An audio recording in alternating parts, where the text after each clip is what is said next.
ಮುಂದೆಲ್ಲ ತಗೊಂಡ್ಬರ್ಬಾರ್ದು ಅಂತ ಹೇಳ್ತಾರೆ. ನೋಡ್ರಿ, ಯಾವತ್ತು ಕೂಡ ಯಡಿಯೂರಪ್ಪ ಅವ್ರ ಬಗ್ಗೆ ಯಾವುದೇ ಕೂಡ ಸರ್, ಇವತ್ತು ಅಸಮಾಧಾನ ಇಲ್ಲ. ಮಾತಾಡಿದ್ರು. ಅಲ್ಲ, ಅವ್ರು ಹೇಳಿರಂತನು ನಾವೆಲ್ಲ ಕೂಡ ಸಮಕಾಲೀನ ಲೀಡರ್ಗಳು. ಅಂದ್ರೆ ಅವ್ರು ಕೂಡ ಸೆಂಟ್ರಲ್ ಮಿನಿಸ್ಟರ್ ಆಗಿ ವಾಜಪೇಯಿ ಸರ್ಕಾರದಲ್ಲಿ ಅವ್ರು ಕೆಲಸ ಮಾಡಿದಂತವ್ರು. ಯಾರು? ಬಸವ ಪಾಟೀಲ್ ಯತ್ನಾಳ್ ಅವರು. ಅವರು ಕೂಡ ಮುಂಚೆಗುಂದು ಕೂಡ ಸಂಘಟನೆ ನೆಲೆದಿಂದ ಬಂದಂತವ್ರು.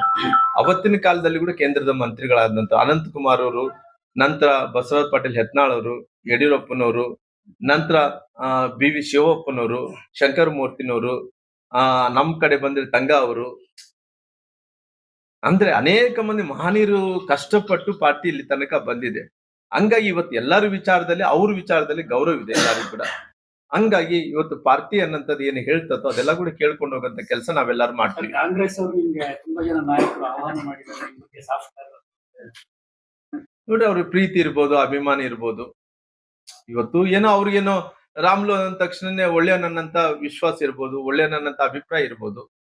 ಹಂಗಾಗಿ ಅವ್ರು ರಾಮ್ಲು ಅವ್ರ ಬಗ್ಗೆ ಒಂದು ಒಳ್ಳೆ ಮಾತುಗಳು ಮಾತಾಡಿರ್ಬೋದು. ಏನ್ ತಪ್ಪೇನಂದ್ ಇದೆಯಲ್ಲ? ಪಕ್ಷಕ್ಕೆ ಸ್ವಾಗತ ಮಾಡಿದ್ರು. ಅಲ್ಲ, ಪಕ್ಷಕ್ಕಂತ ಅದು ಪೊಲಿಟಿಕಲ್ ಪಾರ್ಟಿ.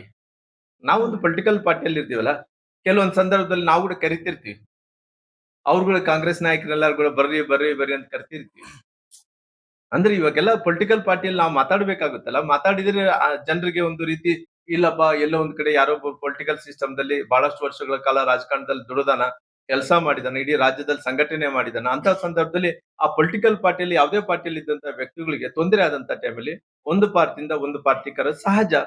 ಅದು ಹೋಗೋದು ಬಿಡೋದು ಅನ್ನೋಂಥದ್ದು ಅದು ಪಾರ್ಟಿ ತೀರ್ಮಾನ ತಗೊಂತ ನಮ್ಮ ಮನಸ್ಥಿತಿಗೆ ತೀರ್ಮಾನ ತಗೋಬೇಕಾಗುತ್ತೆ. ನೋಡಿ ಸರ್, ರಾಜಕಾರಣನೇ ಬೇರೆ, ಅವತ್ತುಗಳು ಹೇಳಿದೀನಿ, ವೈಯಕ್ತಿಕ ಜೀವನನೇ ಬೇರೆ. ರಾಜಕಾರಣ ಜೀವನಕ್ಕೆ ವೈಯಕ್ತಿಕ ಜೀವನಕ್ಕೆ ನಾವು ಯಾವ್ದು ಕೂಡ ಅದರ ಲಿಂಕ್ ಮಾಡೋದು ಬೇಕಾಗಿಲ್ಲ. ಅದಕ್ಕೋಸ್ಕರವಾಗಿ ನಾನು ರಾಜಕಾರಣದ ಮಾತುಗಳು ಮಾತಾಡ್ಬೇಕಾದ್ರೆ ಪಾರ್ಟಿ ವಿಚಾರದಲ್ಲಿ ಮುಂಬರುವಂತ ದಿನಗಳಲ್ಲಿ ಯಡಿಯೂರಪ್ಪರ ಆಶೀರ್ವಾದದಿಂದಲೇ ಮುಂದುವರಿಬೇಕಾಗಿದೆ. ಹಂಗಾಗಿ ಇವತ್ತು ಅನುಭವ ಇಲ್ಲದಂತ ಟೈಮಲ್ಲಿ ಸಣ್ಣ ಪುಟ್ಟ ಏನಾಗಿ ಅವೆಲ್ಲ ಸರಿಪಡಿಸ್ಕೊಂಡು ಇವತ್ತು ರಾಜ್ಯಾಧ್ಯಕ್ಷರು ವಿಚಾರ ಬಂದಂತ ಟೈಮಲ್ಲಿ ಕೂಡ ಅವಕಾಶ ಇದ್ರೆ ನನಗೆ ಕೂಡ ಮಾಡಿಕೊಂಡು ನಾನು ಬಹಳ ಸ್ಪಷ್ಟವಾಗಿ ಹೇಳ್ತಿದ್ದೀನಿ. ಹೈಕಮಾಂಡ್ ಆದೇಶನೇ, ಹೈಕಮಾಂಡ್ ಏನ್ ನಿರ್ಣಯ ತಗೊಂತಾನೆ ಅದೇ ಫೈನಲ್. ನಾನು ಇವತ್ತು ರಾಮ್ಲವ್ರು ಬದಲಾವಣೆ ಮಾಡಂದ್ರೆ ಬದಲಾವಣೆ ಮಾಡಕ್ ಆಗುತ್ತೇನ್ರಿ? ಅಲ್ಲ ಸರ್, ನೀವು ರೆಬಲ್ ಟೀಮ್ ಜೊತೆಲಿ ಇದ್ದೀರಿ. ಅಲ್ಲ, ನಾನು ನೋಡ್ರಿ, ನಾನು ಯಾವ ಟೀಮ್ ಜೊತೆಲಿ ಇಲ್ಲ. ನಾವು ಪಾರ್ಟಿ ಜೊತೆಲಿ ಇದೀವಿ ಎಲ್ಲಾರು ಕೂಡ. ಅಲ್ಲ, ಎಲ್ಲಾರು ಕೂಡ ಪಾರ್ಟಿ ಜೊತೆಲಿ ಇದೀವಿ. ನಮ್ದು ಯಾವ್ದೋ ಬಣಗಿಣೆ ಇಲ್ಲ. ಅವ್ರು ಕೂಡ ಯತ್ನಾಳ್, ಬಸವರಾಜ ಪಾಟೀಲ್ ಯತ್ನಾಳ್ ಅವರು, ರಮೇಶ್ ಜಾರಕಿಹೊಳಿ ಅವರು ಕೂಡ ಯಾವತ್ತೂ ಕೂಡ ಅವ್ರು ಕೂಡ ಬೇರೆ ಬಣ ಅನ್ನಂತದಿಲ್ಲ. ಎಲ್ಲಾರು ಕೂಡ ಪಾರ್ಟಿನೇ. ಓವರ್ ಆಲ್ ಆಗಿ ಎಲ್ಲಾರು ಕೂಡ ಕೆಲಸ ಮಾಡೋದು ಪಾರ್ಟಿ ಸಲುವಾಗಿ ಕೆಲಸ ಮಾಡ್ತಾ ಇದಾರ.